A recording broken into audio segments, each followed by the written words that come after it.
Imagine being 23 years old and you're being raised in a very strict religious environment, and your sole purpose in life is to be the perfect mom, the perfect wife. And everything that you do every single day revolves around and centers around what your husband wants and needs and what your kids want and need. All the while, you are completely losing yourself in the role of the perfect mom and perfect wife. This story is the story of my guest, Michele. And in this episode, we talk about how being a people pleaser and being a perfectionist are roles that we fall into. And when we play out these roles, wear these masks, we can lose ourselves, become disconnected from our true authentic self. To hear more about Michele's story and how we can unmask from the perfectionist and people pleaser roles, tune in to this week's episode. Welcome to the Masks Off for People Pleasers and Perfectionists podcast. I am Kim Gross, your host, and it is my mission to help you unmask from people pleasing and perfectionistic behaviors so that you can finally have the confidence to live the life that you truly desire. One of the greatest privileges in life is the opportunity to continuously evolve. And that is by Michele. So that's awesome and amazing. I love that, especially since personal growth is one of my core values. I am constantly growing and evolving, and everything that I've done throughout my life has just been about how do I grow? How do I become the better version of myself? So I love that quote.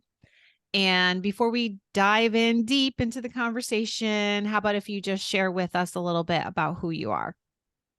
Sure. First of all, thank you so much for having me. I am a life and empowerment coach. I specifically work with women who are starting this journey of rediscovery, entering into their midlife awakening. It is no longer a crisis, it is an awakening. It's a wonderful and it's powerful and it's exciting and a little bit scary. Absolutely. Uh, So that is what I do. I support these women as they're rediscovering themselves, what excites them, what lights their soul on fire, and help them just navigate this journey to live a more fulfilling life and live it authentically. That is the key. Absolutely. And of course, this was not your story. This was not always No. your place in life. Your journey began in a much different place at the young age of 23. So, do you want to Mhm. share that with us? Yes, absolutely. So, my a little bit on my backstory. I was raised in a really strict religious ideology of what the perfect woman, wife, mother should be. And these values and ideas and narratives were just ingrained in me on a weekly basis in church, outside of church. And I genuinely thought as I was entering into my teenage years that being a wife and a mom, that was what my sole purpose in life was. And that's all I desired. And I was really excited to have that in my life. I should also mention I'm the oldest of five children. So being like the second hand to my mom, and it came naturally, the idea of being a mom. And I've always been the nurturer and the caregiver and the people pleaser and the fixer upper, all those things. And I was really excited about this phase in life, being a wife and a mom. I did, however, go through a little bit of a rebellious phase, as most of us do, around 18, 19 years old when we discover our independence all of a sudden. And in hindsight, I actually was tapping into who Michelle was authentically, who my true self was. But for me, I was like, "Oh, okay, it's just my crazy years. This is what we're supposed to do, rebel, whatnot." But I loved life. I loved excitement. I love adrenaline rushes. I loved to be happy and laughing. And really, I was living like my best life. However, I around the age of 21 started getting that nagging voice in the back of my head saying, "Hey, listen, this isn't what you're supposed to be doing. You're supposed to be thinking about settling down, starting a family."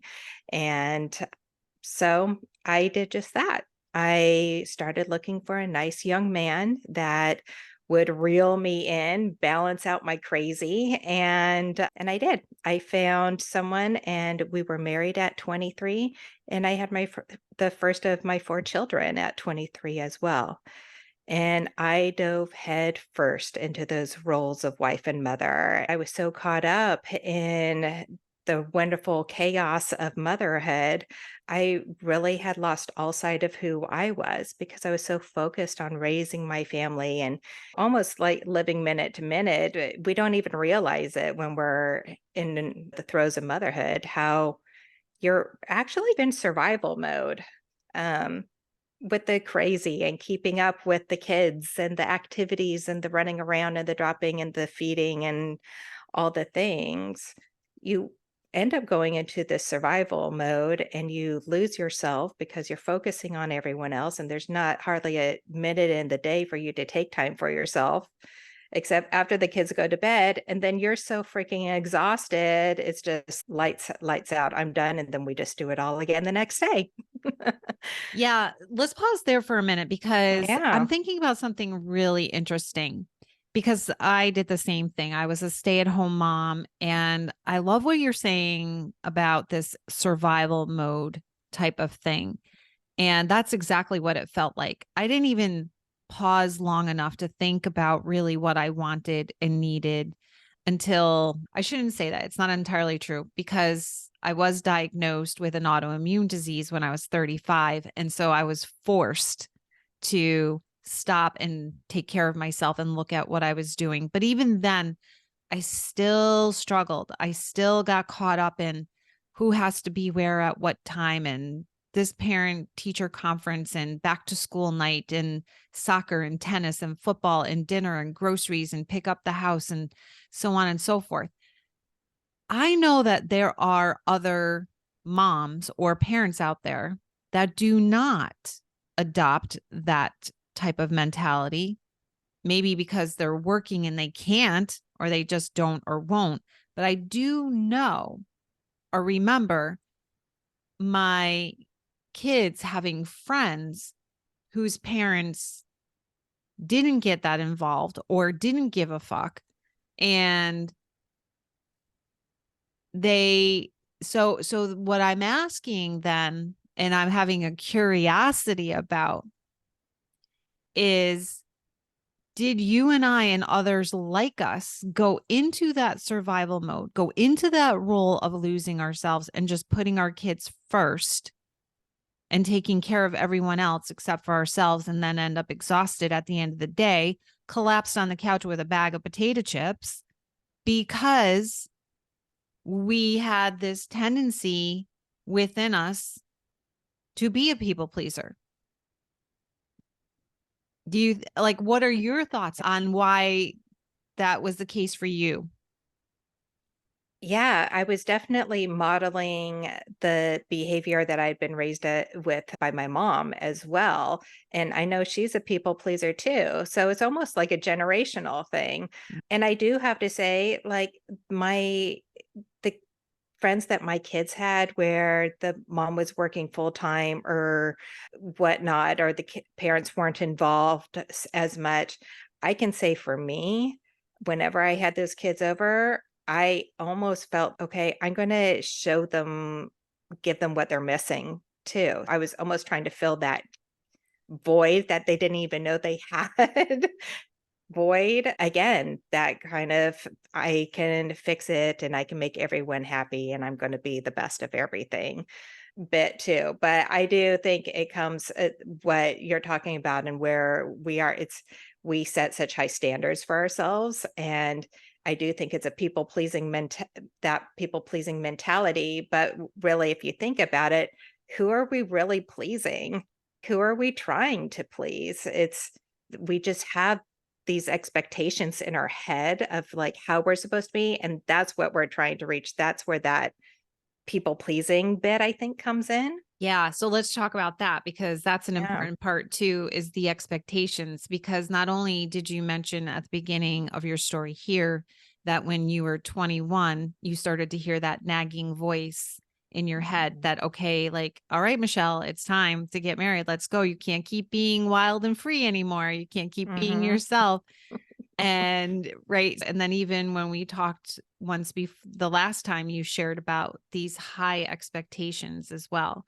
And so when we're trying to live according to someone else's expectations, when we're trying to live according to some standard, whether those standards and expectations are set by society, which is often the case, and in your case, the environment, the church, the religion, our parents, and then our parents' voices or whoever our caregivers were then become our voices. And then we start with the sledgehammer of, come on, Michelle, come on, Kim, let's Mhm. go, pull up the bootstraps, meet these high expectations, do everything, be everything for everyone, and do it perfectly without you needing a single thing.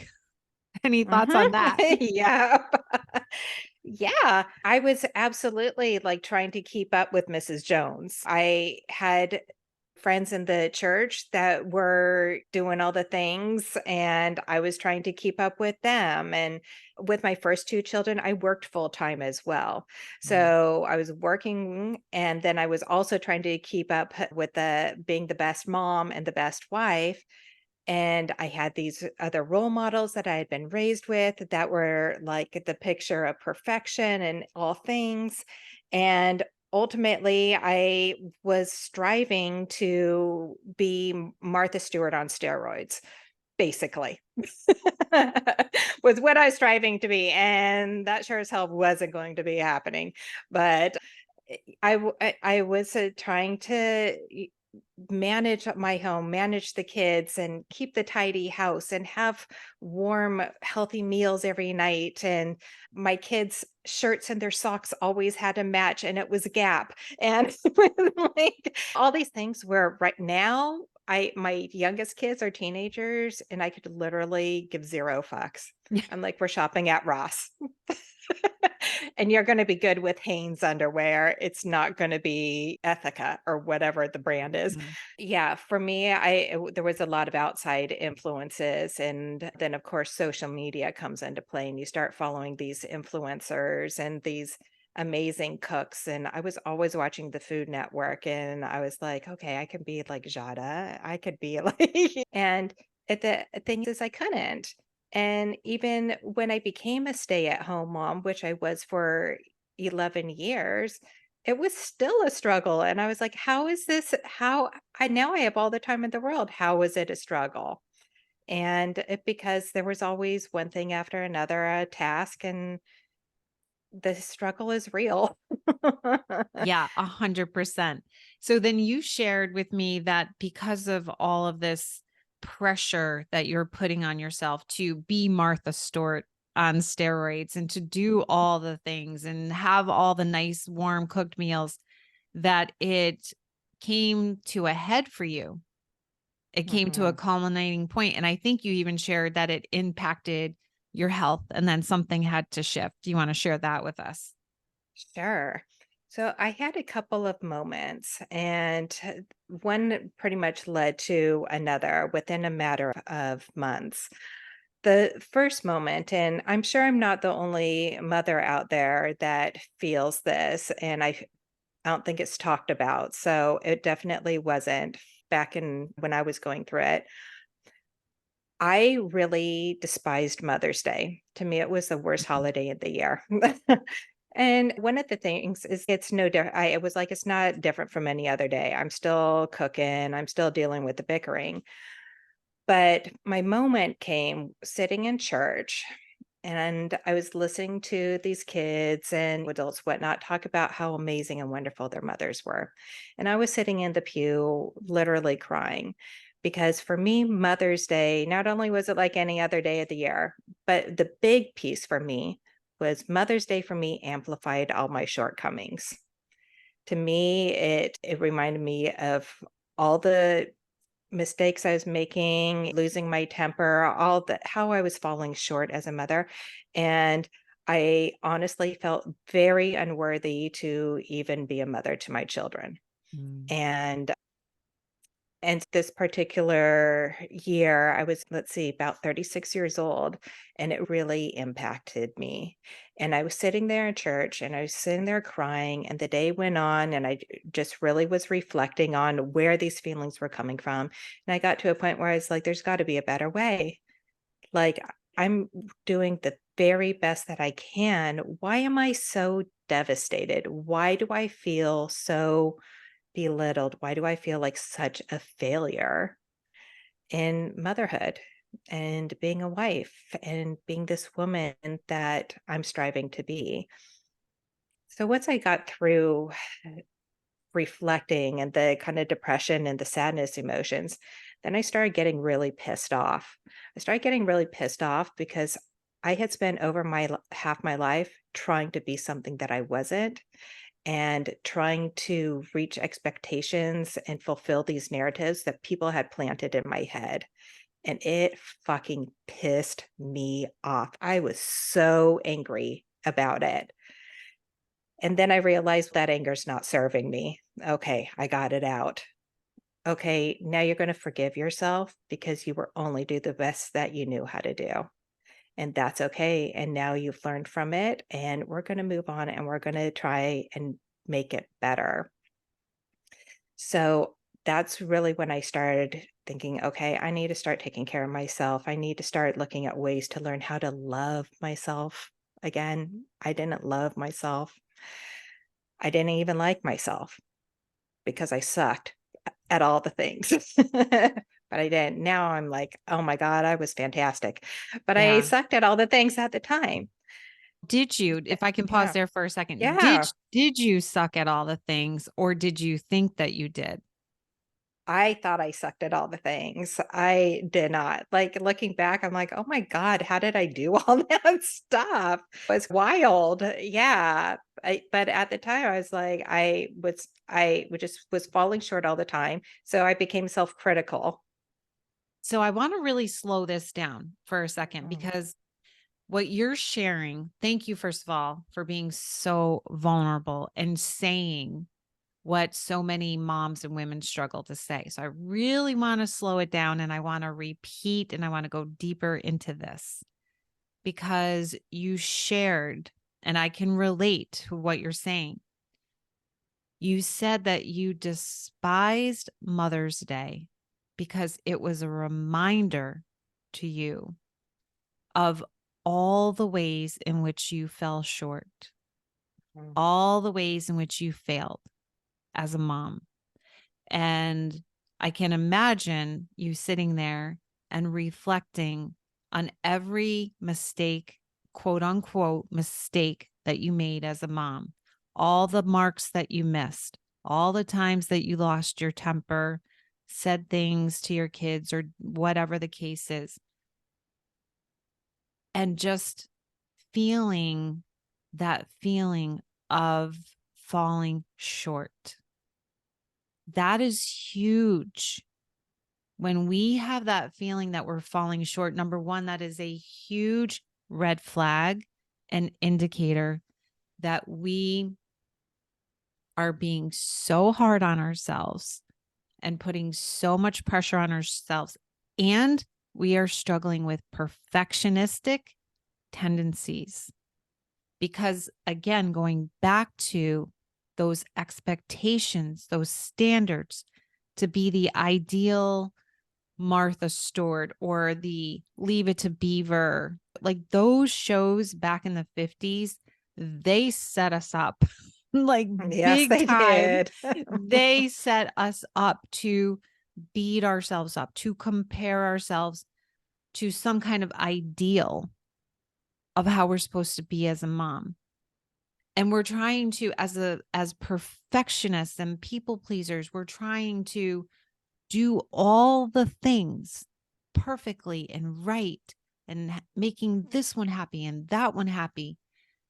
And there's no freaking doubt in my mind because I've lived it and experienced it that when we do that, we're cutting off from our true nature, our true self, our life force, our vitality, and we're running on freaking fumes.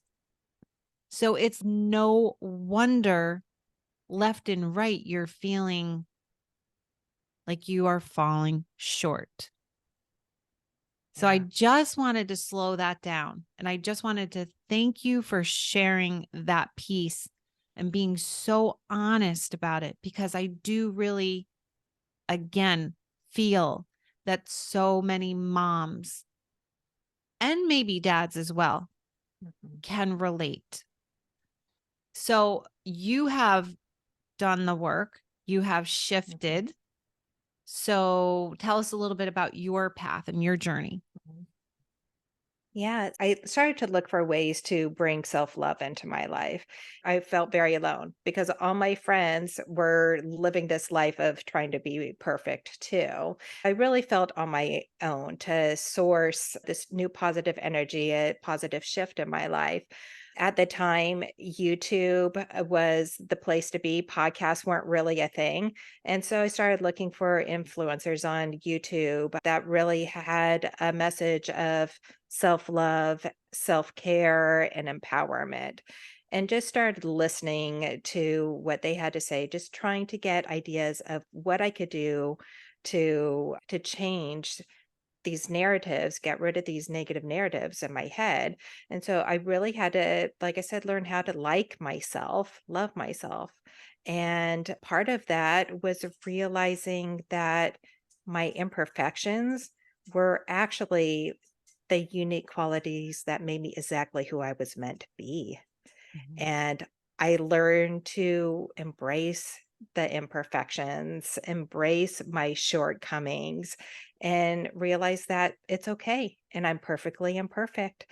And by being authentic and true to who I am, I'm a lot happier and feeling more fulfilled, but I'm also setting a great example for my children to be who they feel and process and do the things that feel good to them. So I started on this journey of trying to rediscover, not so much rediscovering myself, but learning to love myself, which brought me to my next little pivotal moment. And that's when my youngest kid went off to preschool. And all of a sudden, I had all this free time on my hands, and you can only do the things around the house so much, clean, laundry, all the things before you're really forced in the quiet of your home to sit with yourself and be like, okay, what now? What do I do with myself now? I have all this free time that I've been just waiting for, but I don't even know what to do with it because I didn't know what I'd like to do. I didn't have any hobbies besides going for a walk or whatever, and that's 15, 20 minutes and it was done. I didn't know what to do with myself. So this really started my rediscovery journey when now I had some free time to actually sit and focus entirely on me and what made me happy.